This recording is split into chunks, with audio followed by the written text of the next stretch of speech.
مخاطبین از رسانه پشت پرده ماجرای فیلم استاندار سابق یادتونه میگه که منم داشتونی رو آقای گلزار جابجا کرد. درود به مخاطبین عزیز، بنده امین فردین خوشحال و پر انرژی ام که بار دیگه با یک برنامه پشت پرده دیگه با شما هستم. امیدوارم که هر کجا این کره خاکی که هستید و صدا و تصویر من رو میبینید و میشنوید حال دلتون خوب باشه، جیبتون پرپول باشه و از همه مهمتر سالم و سرحال باشید. یه موضوعی دو سه روزی بود تو فضای مجازی راجبش صحبت شد و یه سری از اساتید، کارشناسان و مدیران و مسئولان اون مملکت اومدن و مصاحبه کردن، گفتن که ملت ایران آگاه باشید و ببینید ما چه تصمیمات جنجالی و پشمریزونی براتون گرفتیم و واتساپ و گوگل پلی رو برای شما رفع فیلتر کردیم و شما رو با استانداردهای جهانی نزدیک مثلا یه لول آپ براتون کردیم و واتساپ و گوگل پلی براتون آزاد شو بدید، حال شو بدید، بدید حال کنید. اصلا برکات نظام انقلاب، اصلا شما انقلاب کردید که ما اینا برای شما آزاد حال کنید. برای خود ملت هم شاد و خوشحال عشق کردن بابت اینکه دوستان براشون واتساپ و گوگل پلی و رفع فیلتر کردن. البته دوستان ارزشی، نه کسایی که یه مقداری سواد دارن و یه مقداری میفهمن و متوجه میشن که مسئولین خر فرضشون نکردن. یعنی با همین صراحت کلام، اولا اینکه شما کی بهتون گفته برید پلتفرما رو فیلتر بکنید؟ اصلا برای چی فیلتر میکنید؟ چرا فیلتر میکنید؟ چرا باید یه پلتفرمی مثل یوتیوبی که همین الان داره ویدیوهای من داخلش پخش میشه باید فیلتر بشه؟ تنها یه دلیل داره، اون هم اینه که شما دوست ندارید که مردم دسترسی آزاد به منابع جهانی داشته باشن. دوست ندارید که مردم با تکنولوژی های روز دنیا آشنا بشن، به خاطر اینکه اگر آشنا بشن ببینن توی اروپا و امریکا و استرالیا، بورکینافاسو و توی مناطق مختلفی که شما به خیال خودتون همیشه به ما نشون دادید که اونجا جای درب و داغونن، مردم دارن چجوری زندگی میکنن و وقتی میان مقایسه میکنن با مملکت خودتون که میلیارد بودجه های فرهنگی رو میذارید توی جیبتون به نیت این که میخواد امام و انقلاب و اسلام رو گسترش بدید و بدتر مردم رو دین زده میکنید. شما فکر میکنید که مردم میان به سمت اسلام، مردم مسلمون میمونن، مردم دیندار میمونن؟ برید کف جامعه ببینید چقدر از مردم با رفتارهای شما دین زده شدن. حرف من نیستا. الان میگه فلان رسانه نشسته خارج از کشور داره فلان حرف میزنه، من از جیبم در نمیارم. برید کف جامعه، نرید از بسیجی ها و نیروهای بمال خودتون بپرسید، نرید از کسایی بپرسید که آقا اکثر جامعه ایران جامعه نیستش که ریش بذاره و مذهبی باشه. البته مذهبی بودن به ریش گذاشتن نیستا، ولش کن. ولی میخوام به شما بگم که برو کف جامعه ایران ببین چقدر از مردم رو دل زده کردی، دین زده کردی، ناراحت و متنفر از خودتون کردید که طرف آرزوش اینه از ایران فرار کنه بیاد خارج از کشور پناهنده بشه. چقدر از تو جامعه ایران اینطورین؟ اگه قیمت یورو و دلار گرون نبود اصلا شما قیمت یورو و دلار تو مملکت بردید بالا که مردم پول نداشته باشن فرار کنن. یکی از دلایلش هم فکر می‌کنم این باشه. بعد اومدن گفتن که ما واتساپ رو رفع فیلتر کردیم. شما ملت رو خر فرض کردین یا خودتون خرید یا یه چیز تو همین مایا؟ اولا که شما گوگل پلی که رفع فیلتر کردین، اونا شما رو اصلا تحریم کردن، اصلا اونا شما رو آدم حساب نمیکنن. پس نتیجتا مردم باید با فیلتر شکن برن تو گوگل پلی. این که سرش گرده. میرسیم به واتساپ. ببخشید مردم اسکل نیستن که کل پلتفرما و اپلیکیشناشون فیلتر باشه، واتساپ رفع فیلتر باشه، به خاطر واتساپ فیلتر شکن رو خاموش کنن. الان به صورت دیفالت طرف گوشیش رو روشن میکنه، فیلتر شکنش هم باش روشن میکنه، وی پی انش هم باش روشن میکنه، نمیاد به خاطر اون پلتفرم. بعد نماینده مردم کرمانشاه اومده مجلس، اومده بود گفته بود که مردم سخنرانی خودشه، اومده بود که مردم فکر میکنن که ما توی پلتفرم‌های داخلی انقدر بیکاریم که بشینیم همه پیاماشون رو شنود بکنیم. نه، ما همه پیاما رو شنود نمی‌کنیم، ما بعضیاشو گلچین می‌کنیم، شنود می‌کنیم. بس شما می‌خواید مردم اعتماد بکنن بهتون.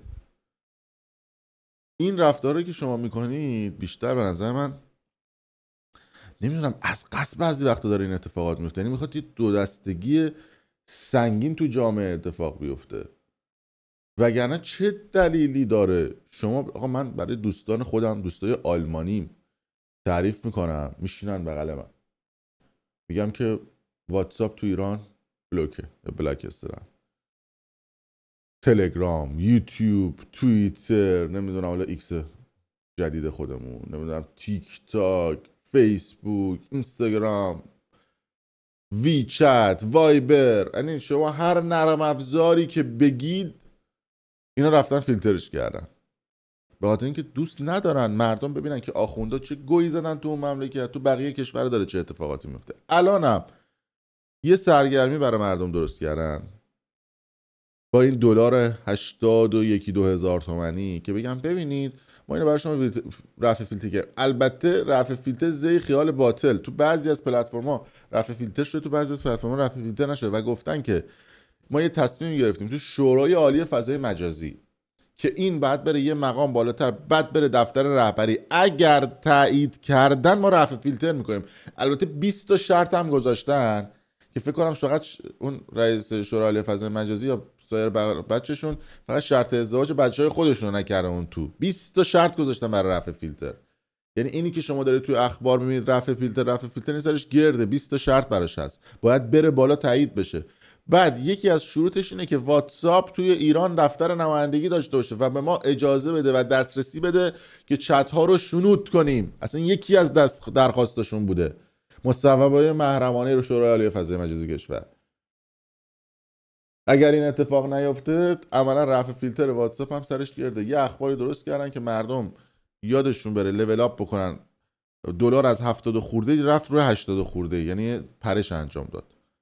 بعد اومدن گفتم مرحله بعدی رفع فیلتر یوتیوب و تلگرام. مردم گفتن چه دولت خوبی، مرسی فلان. اینا مثل این میمونه که شما بیاید یه ماشین پراید رو تا اینجا فرو کنی تو ملت 500 میلیون تومان، بعد بگی حالا چرخش هم رایگان. آقا دیگه یارو 500 میلیون میده، چرخ رایگان براش در نمیاد که. بعد قطع و وصل بودن واتساپ توی ایران، یعنی فیلتر بودن یا نبودن واتساپ توی ایران مثل شبکه 4 میمونه، مثل تعطیلی شبکه 4 میمونه. شما شبکه 4 اگه تعطیل بکنی مردم اصلا نمیفهمن تعطیل شده یا نشده.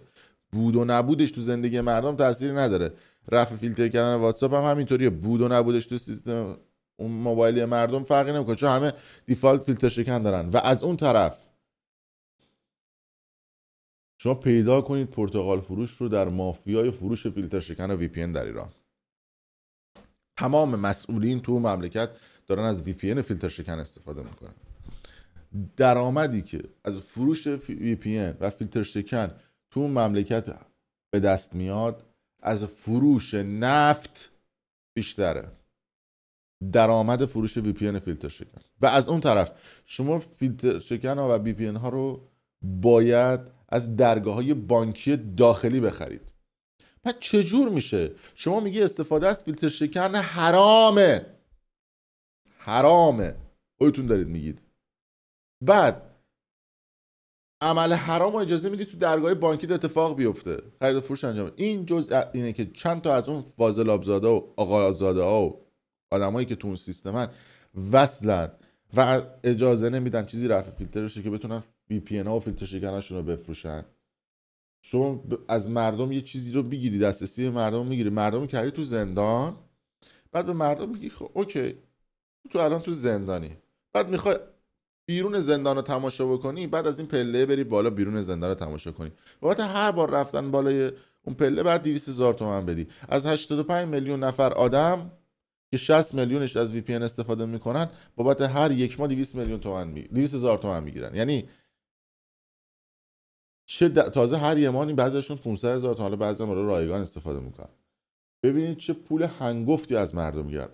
بعد شما از وی پی ان فیلتر شکن وقتی داری تو ایران استفاده میکنی، طبق قانون خودشون قیمت اینترنت تو ایران 8 برابر خارج از کشوره به نسبت درآمد. مجبوری که وبسایت‌های خارجی و داخلی رو با وی پی ان ببینی، بعد آی پی خارج از کشور برات حساب میشه. بنابراین محاسبات اینترنتی برای شما 2 تا 3 برابر اتفاق میفته. نتیجه چی میشه؟ شما باید 2 تا 3 برابر پول بیشتری به اپراتورها بدی. یعنی اون فیلتر کردن درآمد رو هم برای اپراتورها میاره. حالا یه واتساپ هم رفع فیلتر بکن، توفیق نمیکنه تو سیستم ملتیه. ملت چیزای دیگه دارن ازش استفاده میکنن. به همین راحتی میان سیستم رو پولدار میکنن. سیستمی که حالت، ببین اگر ما بهش نگیم سیستم دیکتاتوری، هیچ چیز دیگه نمیتونیم بهش بگیم. چیزی که آقا برید شما یه دونه نظرسنجی بیارید ببینید چند درصد مردم با فیلتر کردن پلتفرم ها موافقن. خب من یه پیج دارم 3 میلیون، یه پیج دارم 2 میلیون، یه پیج دارم 700,000 تا، تو یوتیوب هم 200,000 تا، تو تلگرام هم 300,000 تا. اینا رو جمع بکنیم میشه 5-6 میلیون آدم متفاوت. تو خیلی من سابسکرایب ندارم، یا میبینم میرن. خود من به تنهایی نظرسنجی بکنم 90% میگن مخالف فیلترن. یعنی تقریبا 4 میلیون نفر از جامعه 50 میلیونی 60 میلیونی که دارم، بقیه رو برید ببینید که پلتفرم 20 میلیونی 30 میلیونی دارم، برید از اونها هم نظرسنجی بکنید، جمع بزنید ببینید چند درصد مردم میشه. من به جرئت میتونم به شما بگم 95% ملت مخالفن، اون 5% دارن برای 95% تصمیم میگیرن. تو بقیه کشورها آمریکا ایلان ماسک داره موشک میفرسته و داره زندگی توی ماه رو تجربه میکنه، داره درست میکنه که توی ماه تو کرات دیگه زندگی بکنن. ما توی ایران درگیریم که فیلتر شکن استفاده بکنیم و نکنیم. یارو با هیلی بول بالا نیاد پایین دیشو برداره ببره. من تصاویر این پلیسا هستن با هلیکوپتر و چیزای مختلف میان رو ساختمونای مردم و دیشا رو ور میدارن، مثلا اینجا بهش میگن ستلایت. اینا نشونه آلمانیا داده بودن میخندیدن به ما که فرنگ 2500 ساله داریم. گفتن چی دیوونن؟ ادیوت آلمانیا میگفتن مثلا باور کنید بهمون میخندن، اصلا باورشون نمیشه. میگم اینا فیلتر، میگن خب پس که چی مثلا فیلتر میخوان چیکار بکنن؟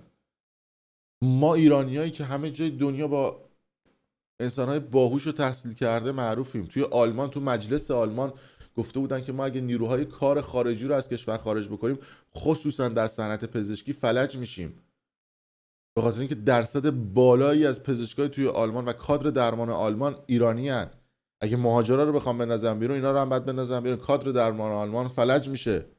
آلمانی که ابرقدرت اقتصادی دنیاست. بعد ایرانی که نقش بسزایی توی جای مختلف آلمان داره و ایرانیای موفقی فقط توی آلمان، بقیه کشورها بماند قطعا همینطوریه. توی کانادا، استرالیا، هلند، دانمارک، سوئد، همه جای دنیا. دبی که ایرانی هستن کردن دبی. این اتفاق میفته. ما درگیر یک رفع فیلتر ساده ایم و داریم درگیر چیزهای روزمره اینطوری میشیم به جای اینکه بخوایم پیشرفت بکنیم. میگفتم ما ایرانی‌ها 2500 سال تمدن داریم. نه عزیزم، ما 2500 سال پیش تمدن داشتیم. 40 سال انقلاب کردیم. نه بابا 40 سال پیش کردنمون تو انقلاب. بعد واژه‌ها رو فکر کنم بعد از الان بعد درست استفاده بکنیم. دلم نمیاد اصلا با جو رفع فیلتر بشم یه ویدیو صحبت بکنم راجعش و این موضوعات رو بگم. خیلی هم اعتراض کردم، بازیکنان فوتبال، افراد سلبریتی و اونا هم گفتن آقا ملت رو خرج نکنید. میخواد رفع فیلتر کنید، همه رو رفع فیلتر کنید. چرا فقط یه پلتفرم رفع فیلتر میکنید؟ آب نبات دارید میدید دست ملت رو دارید فرض میکنید. نمیدونم، شما دوستم نظرتون رو بگید و برای ما کامنت کنید. مرسی که تا این لحظه با ما همراه بودید.